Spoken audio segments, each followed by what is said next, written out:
Oh, well, good evening, and thanks for inviting me. I'm sorry if, I don't know if it was me holding things up at the beginning. Virgin Trains was doing its best to speed me from Glasgow during the course of the afternoon while I was preparing what I was going to say, and I got here as soon as I could. So my name's Stephen Wright. I'm a professor of economics, and I'd like to say right at the beginning that I'm not a Freemason.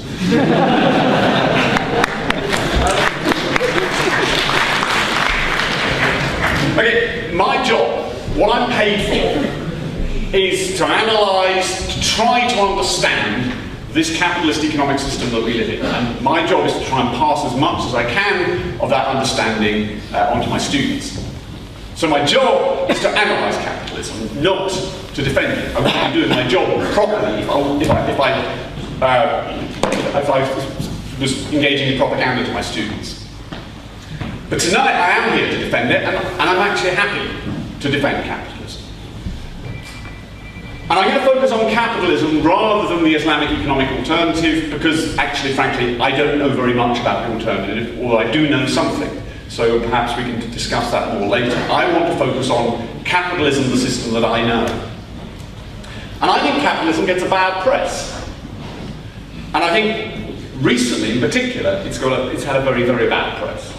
And perhaps that's not surprising. I mean, let me just read out a few lines from what Ahmad put in the original email when he asked me to talk, because it gives a flavour of the kind of things that we hear said about capitalism these days. So, we are all a witness, wrote Ahmad, to the world descending deeper into the global economic crisis, with some foreseeing a world depression. And he asks me to ask, is capitalism still the way forward to solve the economic crisis? Or are there other alternatives that need to be considered? Well, let me start with this first point. I hear this one a lot. Every time I go and visit my mum, I hear this one. Everything is going horribly wrong with the world. And where is it all going to end? And of course, the announcement of the imminent death of capitalism has actually happened quite a few times in the past, probably at regular intervals over the last couple of hundred years. But actually, this is the easiest question to address, because it's not true. And as someone who deals in facts and figures, I actually feel particularly confident about this statement. The world is not going down the tube.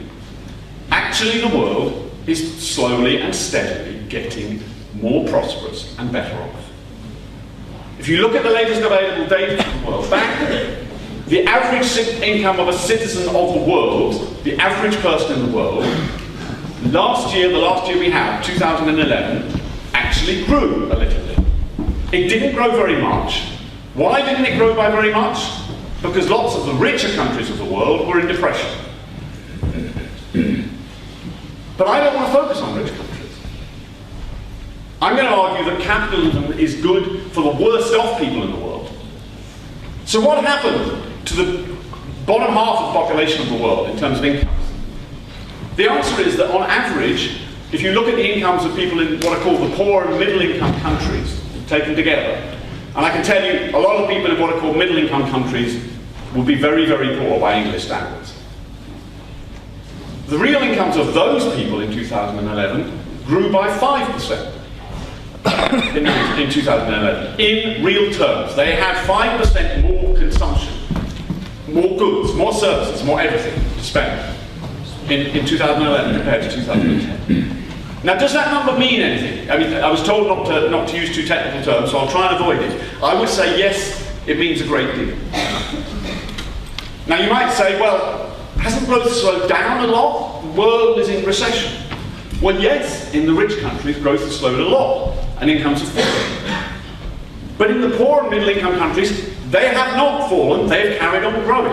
Actually, a growth rate of 5% in 2011 is a higher growth rate than on average in the preceding 10 years. And the growth rate that the world enjoyed in those preceding 10 years was the highest growth rate we've seen since people started collecting the data. And second, this growth rate of 5% may seem just a number, but it's not just a number. This is the kind of growth rate that changes things in the world. It's the kind of growth rate that lifts whole nations out of poverty. Just do a comparison. If your income grows at 1% a year, which is the sort of growth rate, for example, India and Pakistan lived through for many years, for many decades in the 60s and 70s, it takes 70 years to double your income. And I've spent quite a long time in India. Indians need a lot of doubling of their incomes to get anywhere near the wealth that we have here. But if an economy is growing at 5% a year, the income of the typical person doubles in 14 years. Not 70 years, 14 years. So that kind of growth rate, if we can keep it going, changes the world. Now, if you don't believe me when I quote income, it's not the only way of measuring success of an economy. But I can point to plenty of other numbers, and I'll focus on India because that's something that I know about, because I've been there and I've done research there. But you see a similar pattern actually in many other poor countries today. And let's look at what I think is one of the best possible measures of welfare in the world, which is how many babies die. In 1960, 1 in 4 babies died before the age of 5 in India. Today, it's still far too high, but it's down to 1 in 16. But it's got a long way to go. And that's a clear and certain sign of material progress. Things are getting better in India and in many, many other countries of the world. And if you look at measures of absolute poverty, and the nice thing about, there's nothing nice about absolute poverty, the thing we can measure about absolute poverty is that we can count it in terms of very basic consumption. So if you say, how many people in the world live on less than $1.50 a day, in terms of what that will buy today in terms of goods, and that doesn't buy very much. Well, in 1960, that was half of the Indian population. And of course the Indian population, as I'm sure you all know, India is a massive Muslim nation. I can't remember the precise number. 170 million, something like that, in Muslim India. Today, it's still far too high, but it's only a quarter of the population. It's not a half the population. And every year, the number of people below that minimal poverty line gets smaller in India. Now, I could go on. I don't have time, but I hope you get the picture. Things are not falling apart. They are getting better. Now, why are they getting better? Well, my quick answer would be because of capitalism. But let me split that answer up a bit. In fact, let me split the word up a bit. What I can say clearly is things are getting better because of capital. By which I mean physical capital, machines, houses, roads, tractors. But I also mean human capital, I mean education and know-how, technology. And capital is the reason why we in the UK are as rich as we are. Now, when I say rich, you may not feel rich. No one feels rich. But look around in the rest of the world and we know we are rich. Our babies don't die of preventable diseases, but plenty of poor people in the world still do. We are rich. Why are we rich? Because we have an awful lot of capital. India is still poor because it doesn't have very much capital. On average, every person in the UK has around 20 times as much capital. Roads, factories, houses, cars, as the average Indian. Now that's not the whole story, but it's a very important part of the story. All rich countries have an awful lot of capital, and all poor countries have very little capital. And what are these poor and middle-income countries that are growing at 5% doing? They are progressively getting more capital. Every year they invest, every year they have more capital, and they need to keep doing so. We need to keep that mechanism going. So on that, I can be categorical. The world needs, it definitely needs, more capital, lots more capital. But then there's the harder question, does the world also need capitalism? Well, of course, we need to define capitalism. I take it to mean the following things. This capital, this stuff that matters so much to us, that means that we are rich, under capitalism, it mainly belongs to individuals and to companies. That's who capital mainly belongs to. Some of it belongs to the government, but in successful capitalist economies, the most successful ones, only the bits of capital that belong to government are only the bits that individuals and companies don't spontaneously generate, because markets can't actually produce those kind of things. And I'm, as an economist, happy to acknowledge that markets do not solve all problems. So most capital in capitalist economies is owned by individuals and companies. And of course, in a very important way, we're all capitalists. I mean, is there anyone in this room who doesn't own some form of capital? A house, or a car, or a bike? It's all capital. And we as individuals are all capitalists in our small and sometimes not so small way. But of course, capital is also owned by corporations. These big, evil corporations, these multinational corporations we hear so much about. But wait a minute, who owns these evil multinational corporations? Ordinary people who have pension funds own these corporations. They're saving for their future, and they do so by investing in these corporations. So we're all, in some deep sense, capitalists. But capitalism isn't just about ownership, it's also about the way that capital is used. Capitalism is a system which most capitalists privately own and earns a return. And most of the stuff that capital produces, the stuff that makes us rich, is bought and sold via markets. Decisions are made through markets, not through government regulation. And there's an awful lot of evidence, and a growing body of evidence, that that kind of decentralized approach works in a way that the alternatives do not work. I should have been looking at the time I have. How 12 minutes running. 12 minutes and running, okay, I think I'm all right. There's a nice story, it's probably apocryphal, about a senior Russian visiting London during a sort of brief period of the thawing of the Cold War. And the Soviet Union, as you know, was always running out of things. Bread, milk, whatever. And this senior Russian official asked the senior British civil servant who was looking after him if he could meet the person who was in control of supplying London with bread. And the British civil servant had to say, terribly sorry, there is no such person. There is no person who is in control. Bread gets here because markets make bread get here. Day in, day out, bread gets to London. And there's no one in direct control of that. It happens without the state intervening. And that's the wonder of markets. It doesn't always work perfectly, but it works.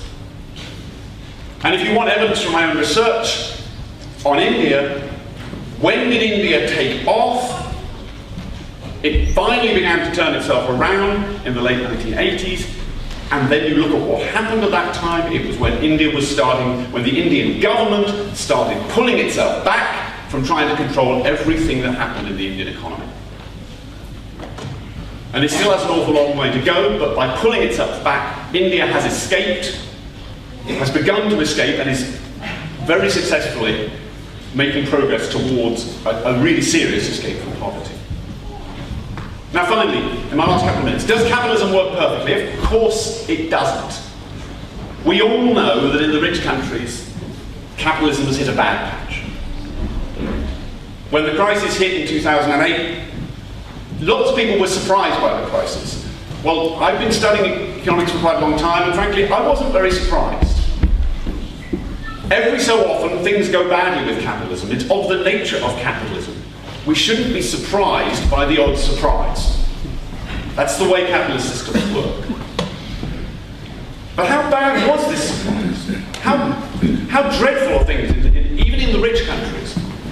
Well, the answer is incomes of the typical person in the UK are maybe 5% below what they were, or what they would have been if we hadn't had this crisis. But compare yourself with an Indian. You're 20 times better off than an Indian. If you lose 5% of your income, you're 19 times better off than an Indian. Now ask an Indian whether that makes any difference.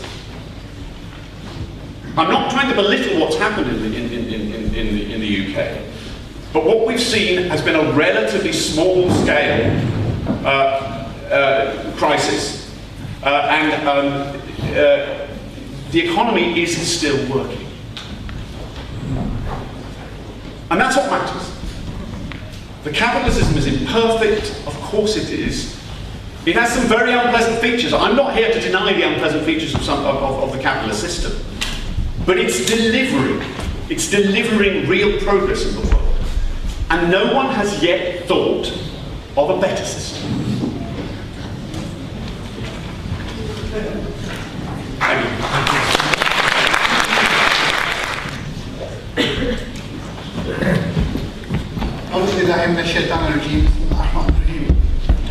Assalamu alaikum to everyone.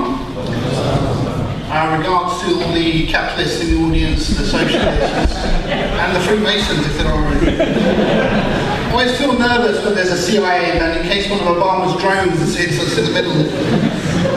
But let's assume that doesn't happen tonight.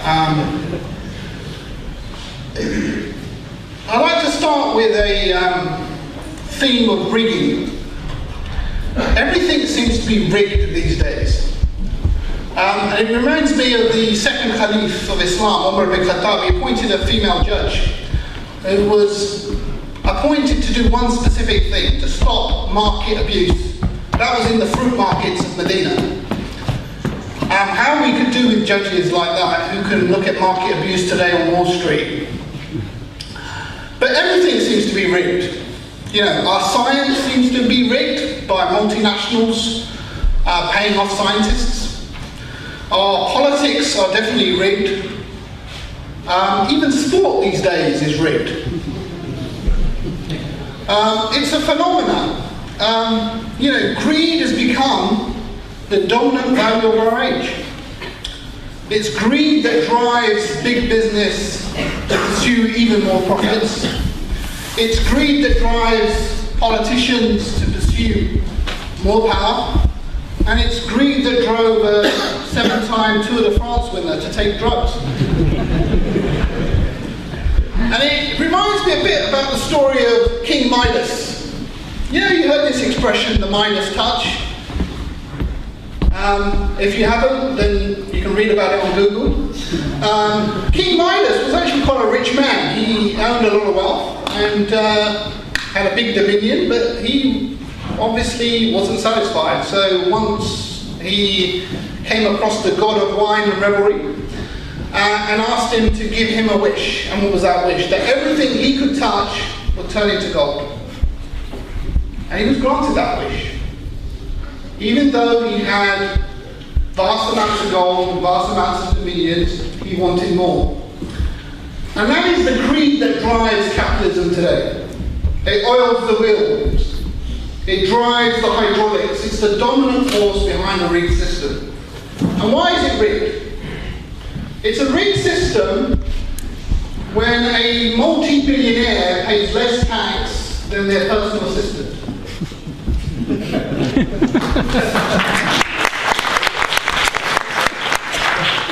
It's a rigged system when multinational banks get bailouts while the poor get spending cuts.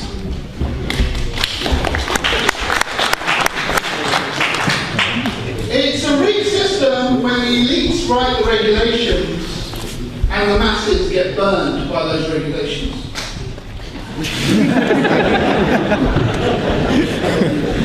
And contrary to Professor Ryan, capitalists are socialists. They believe in privatizing the profits and socializing the losses.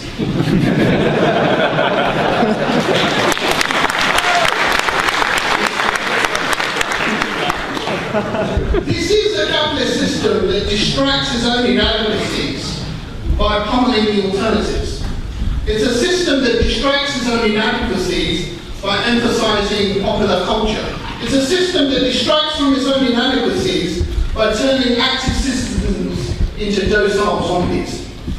Capitalism, as a system, like socialism, fails to understand the human being. We do have a survival instinct. We can't deny it like the socialists. But we shouldn't do what the capitalists do, allow it free rein. And And capitalism, like socialism, fails to understand the core economic problem.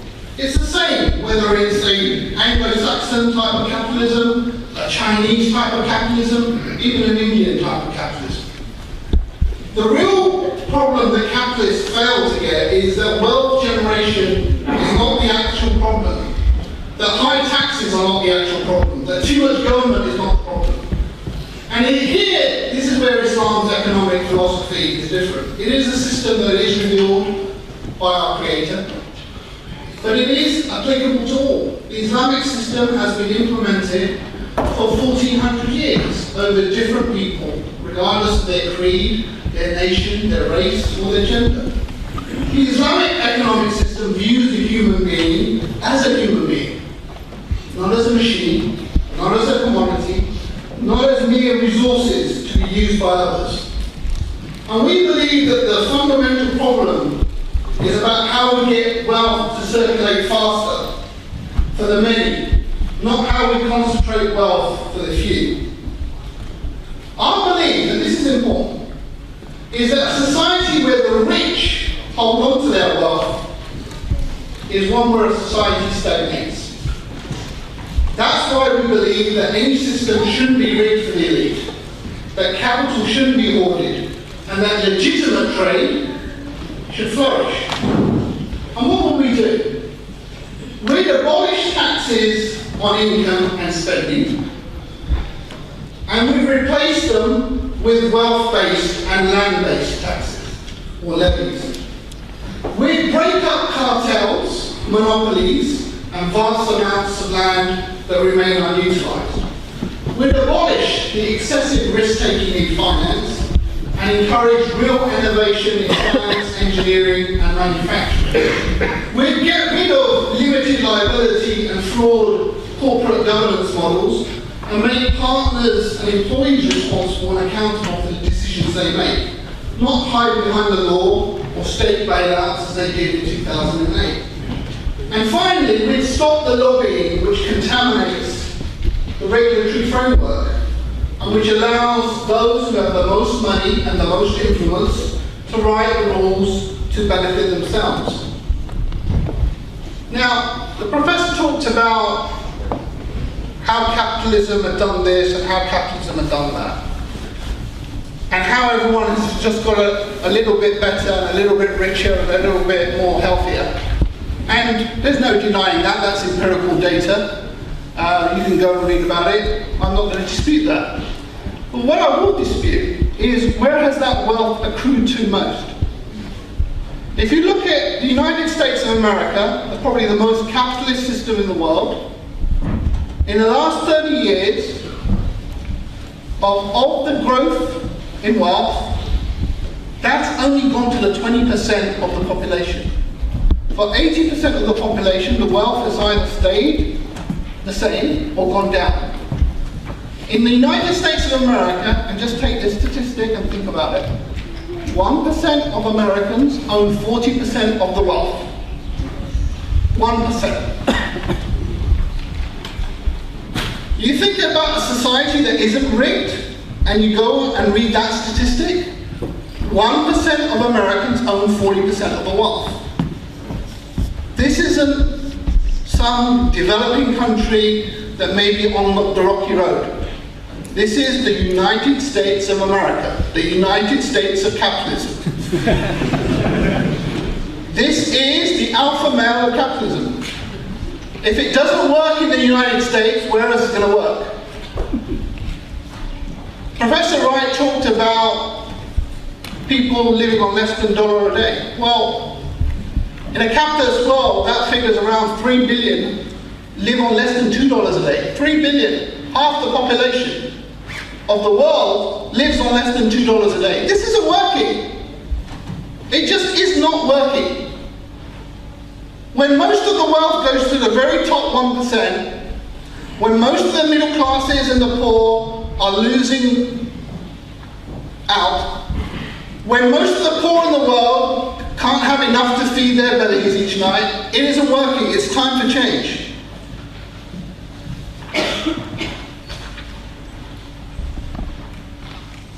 So, To conclude, you know, we can't talk about the whole of Islam or capitalism in 10 minutes. That would be the equivalent of speed dating. Nor could I be as comprehensive as I would like. But what I would say that Islamic economics is tried and tested. 1400 years, a track record that we can see. Now, we can choose to ignore this, it's up to us. We can continue with the failed communist and capitalist models, that's up to us. We can continue to become docile zombies, that's up to us. A road to an Islamic transformation is not easy. It will be a long, hard road. Transforming a currency system, which is paper with pictures of people who are dead,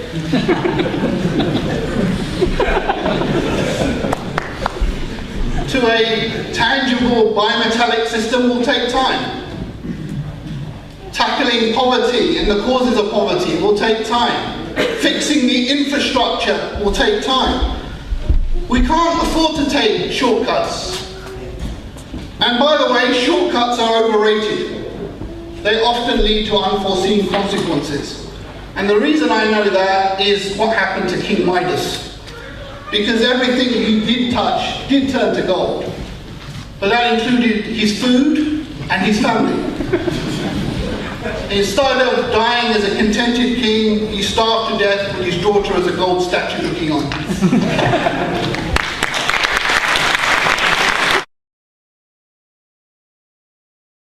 We'll now open the floor to questions and answers. Again, try and keep them short, please. Keep your hands up.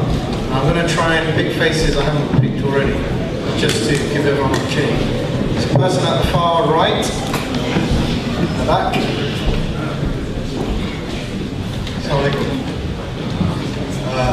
Thanks very much for both those two speeches. Really enjoyed them both.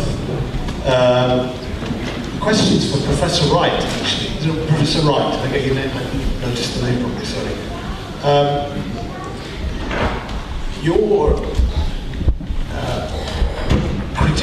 Your explanation of capitalism, how it's helped improve the lives of people, was backed by some data. But it seems to me there were quite a few omissions in the story of capitalism. I don't know if you can furnish us with the data of how much poverty or how much death has been caused by the debt trap for the poor countries in the world, which is because of capitalism, because of the system that gains capital, that increases capital, that grows capital by lending people money at extortionate rates of interest. I don't know if you can explain something that Sajjad mentioned in his talk, that the disparity between the wealth and the rich and the poor, a meager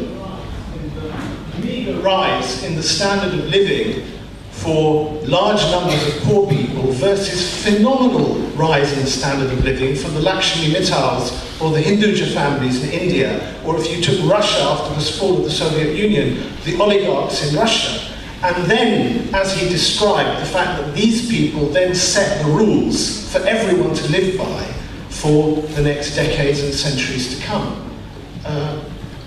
The story of capitalism in Britain, where you say we do indeed enjoy a much better standard of life. Even the poor in Britain are not poor compared to the poor in India or in Africa. But we can't omit the fact that capitalism in Britain relied on the wealth of India and Africa to build the City of London and to create the wealth.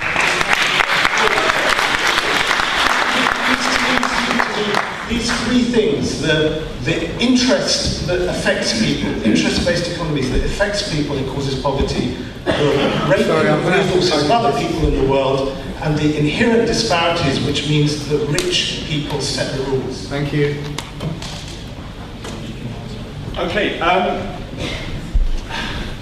where to begin? Debt. I mean, I guess we have to talk about debt. Debt has some very bad consequences. But debt also means that millions of people in the world own their own houses. in a way that they would not be able to do if there was not the existence of debt. Debt enables companies to engage in investment that they would not be able to engage in if there was no debt. Debt is a mechanism that goes wrong a lot of the time, and frankly, a lot of the most, and this actually comes up a lot, in a lot of the remarks I've been hearing just now as well. We hear about what is going to be controlled, the rules that are going to be changed, the laws that are going to be changed, the things that are going to be changed. Who is going to do this? The answer is it's going to be governments that do this. And do we think that governments actually do very good jobs of most countries, of running most countries? Who ran up the debts for the Latin American countries? It was not the capitalist system of the Latin American countries, it was the governments of the Latin American countries that ran up those debts. Mostly unelected governments. So, as regards to India, I'm actually happy to acknowledge that, I mean, I've seen the numbers on this, and the numbers show categorically that the British ran India even less well than the Indians ran India in the immediate post-war era. The British ran India scandalously badly. I quite agree. And they stole wealth from India. And the whole, you know, if you want me to apologise for it, I'm happy to apologise.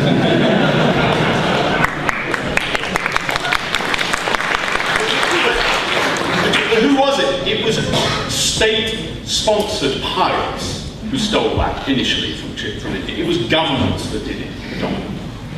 And you know, it's governments that are supposed to be solving all these problems. But who are these governments? You know, we elect them, if we're lucky, once every 5 years.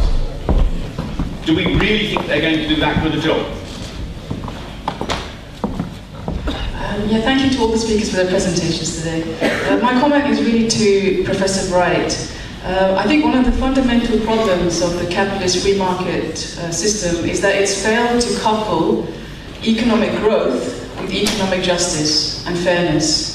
And so what you have today is countries like India and Turkey that have economic growth, and yet you have mass poverty within these countries. You mentioned India. 8 states within India have more people in poverty than 26 countries in the sub-Saharan Africa put together.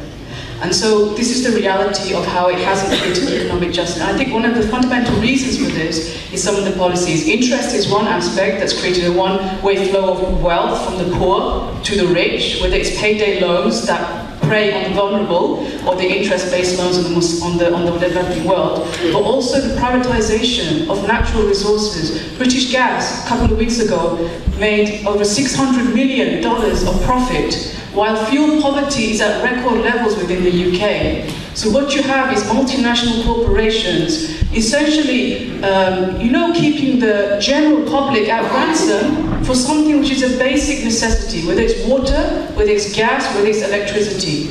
So I wonder whether you could comment on this idea of whether capitalism has actually matched economic growth to economic justice. And one question to Brother Sajjad, that this issue of taxation, Islam is based on a low taxation basis. Could you maybe explain how low taxation system would actually be able to fund the infrastructure of an Islamic system, an Islamic society?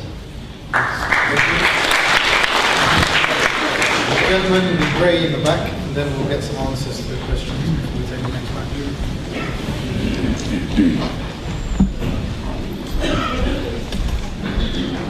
Professor Wright mentioned he mentioned facts on average number of successful people in India, and I think that's not a very true picture of how people are throughout the world. So if you take people in the world, I mean, in a room there are 10 people, and only one of them has £1 million, and others don't have anything. On average, each one of them has 1 million. And when you say that on average people in India and throughout the world have increased their per capita or per person incomes, do you think that's a true measure? Okay, let's take some answers. We'll take the next one. I'm not going first. Well, okay, I'll do my best. Okay, inequality. We have to deal with this issue of inequality. Let me say, what's my view of the rich? We need to think of them as cattle. We need to think of them as something that produces a crop, produces something that we need, and we need to exploit them as much as we can. But exploiting them is very, very hard. By the essence of the rich being rich, they will always find ways of avoiding paying tax. That's the problem with, that is the nature of being rich. We can abolish the whole system in order to get the money away from the rich. But the trouble is, the world is still a poor place. If we did this, if we instilled fairness into the world and spread the wealth evenly in the world, everyone in this room will be very much poorer than they are today. Everyone in this room. You are all rich. And to an Indian peasant, you all look very rich indeed. And the world does not look fair to someone sitting in poverty on $1.50 a day. Everything is relative. Now, I'm not defending extremes of inequality. I think they're very difficult to avoid at times, but I'm in favour of redistributive taxation. Let me make it completely clear. I think we need, wherever possible, have redistributive taxation.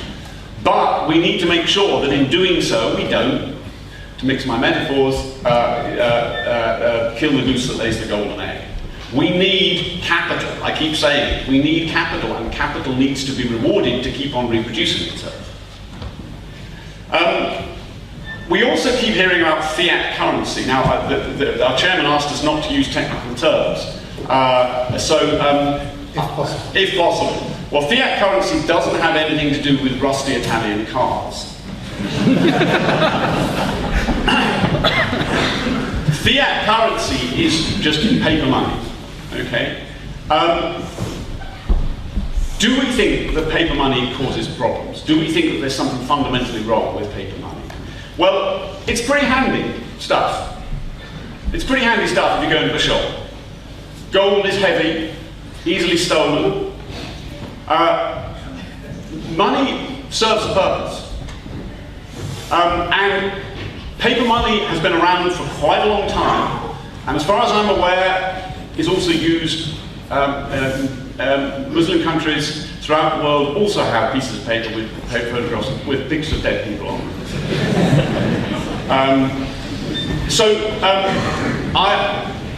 Gold. We could spend ages talking about gold. You can't eat gold, as the story about Midas made it perfectly clear. Gold is not actually much use for anything. And basing a system of an economy on something which is really not much use for anything doesn't seem to me to be a very sensible idea. You're quite right about the number of poor people in India. The lady made this point. I'm well aware of how many poor people there are in India. But as a percentage of the population, that number is steadily falling. It's still far too high.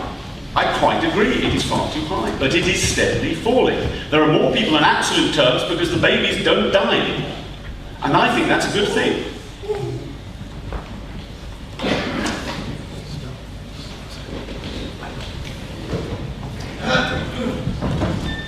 Yeah, there's plenty of currencies in the Muslim world with pictures of alive presidents as well. But that's beside the point. I think what we're saying is that we're not abolishing paper money, but it has to be backed by something. And gold seems to be quite a sensible thing. It's definitely something that the Islamic text pushes, and it's something that has been used throughout the ages. The problem with the currency today is it's being created out of thin air. They can call it what they like. They can call it quantitative easing, or they can call it printing money. But at the end of the day, it's the same thing. It's inflationary. If you went out into the society and started printing not just, a dozen £50 notes, but billions and billions and billions of notes, prices are going to go up. And it isn't the rich people that get impacted by inflation, it's the poor people, because they end up having to buy the bread and the milk and paying the rent. So it's the fiat currency.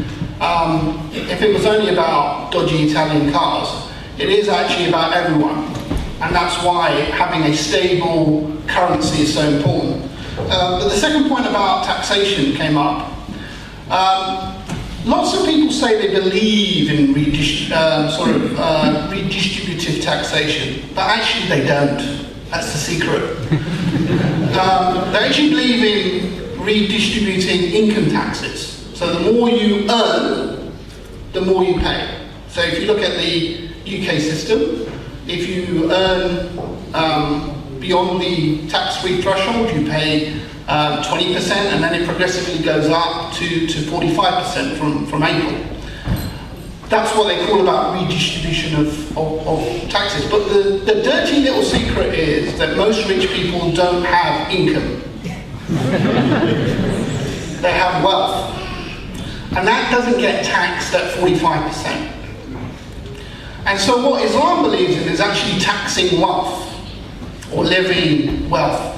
And if you just work it out, if Warren Buffett has got $350 billion, and Bill Gates has got hundreds of billions of dollars, and Mark Zuckerberg of Facebook has got more, and you just add up all those people, and you just tax their wealth, because I bet you their income is about zero. Their income, their wealth is based on their investments. Their income is zero, so they're getting taxed effectively at zero. If you just taxed Warren Buffett 1%, you'd get $35 billion. So, you know, you just do the numbers, you start taxing wealth rather than income, you get a lot more money. And that's the dirty little secret the rich don't really want everyone to know, because it came out in the 2012 presidential campaign when Mitt Romney's tax returns were brilliant. They were brilliant entertainment, how much tax he was not paying. And so, you know, we've got to work out and rebalance the debate. So I think, you know, to answer the question, you can get a lot more revenue from taxing wealth. And we could probably talk about some of the arguments that people mention about, you know, moving the capital out of state and offshore and that kind of thing, if someone wants to ask. But that's how you do that. That's how you both achieve the justice and have wealth. Because at the end of the day, I actually agree with the professor around capital, but we need to get capital to the poor people as well as the rich people. And the only way you can get that is if you stop the rich people hoarding it and accumulating it and concentrating it, and that's what happens.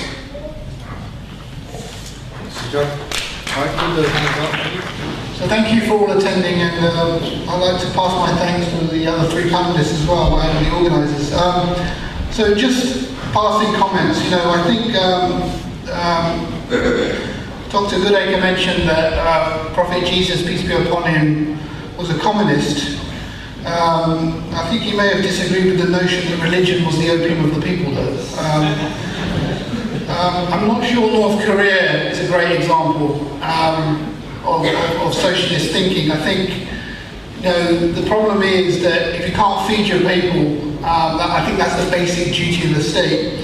I think capitalist crises have been happening throughout the ages. The recent one was finance. You know, a couple of hundred years ago it was Dutch florists, and you know, 15 years ago it was technology companies. So you know, we have periodic crises in capitalism, and you know, you've got to ask yourself, you know, if you're going to get a crisis, as the professor said, every few years, what is the point of a system that isn't sustainable, that has to blow up every time to fix itself? I don't think it is about capitalism hitting a bad patch. You know, it hit the bad patch about 200 years ago. It's been on a declining level ever since. So this isn't about a bad patch, a few rotten apples on Wall Street. The whole orchard is rotten, and we need to replace it. And this isn't about envy. I don't envy Warren Buffett's 35 billion. I just want him to pay the same tax as his personal assistant does. Because you tax wealth different from income? If I have 100,000 of wealth and I have 100,000 of income, why should I get taxed at 45% of his income and literally very little of his wealth? It's an unfair system. It's a rigged system. And the Islamic economic system would fix it. It's not about empty. It's about being fair. And being fair means you can reduce taxes for everyone. Why should you, because we don't levy wealth, we have to then incur income taxes on everyone, VAT on everyone, inheritance taxes on everyone. We then tax everyone a lot more than we should. Thus, we stop the very capital creation that the professor is concerned about. We need to have a low tax economy, but it needs to be fair taxes. Taxes on the wealthy means everyone has more spending. And the poor, we know from empirical data, if you don't tax the poor, they end up spending. So you create circulation of wealth, you create more spending. So really, to end, I think, we need a system that works for the many, not the few. We need a system that basically taxes the wealthy and not taxes everyone else.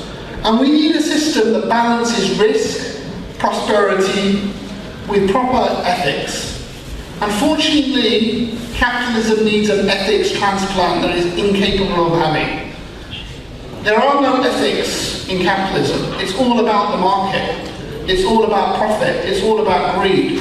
It doesn't have that balanced model that the Islamic system has. We heard the Prophet, peace be upon him, was a trader, but he mixed trade with justice.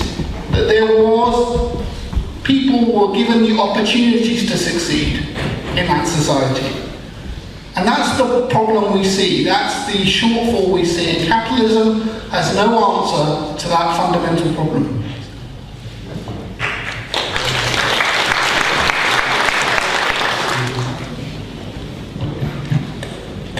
Okay, I'm feeling slightly punch drunk with trying to respond to so many comments that have been made, but I'll firstly try and respond to a few more comments and then just try and round up quickly.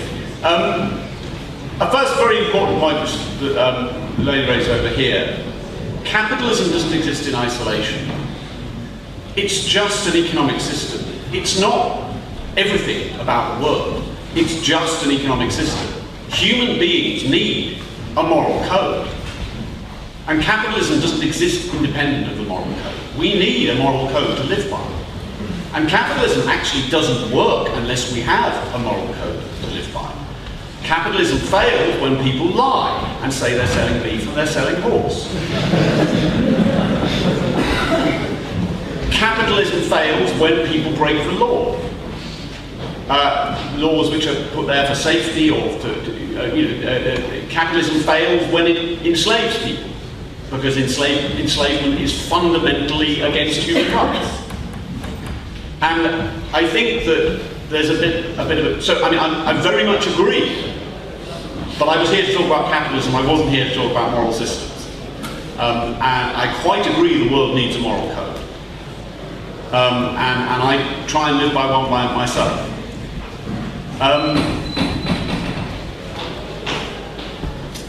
I do feel that this evening it's felt at times as if everything that is wrong with the world is being blamed on capitalism.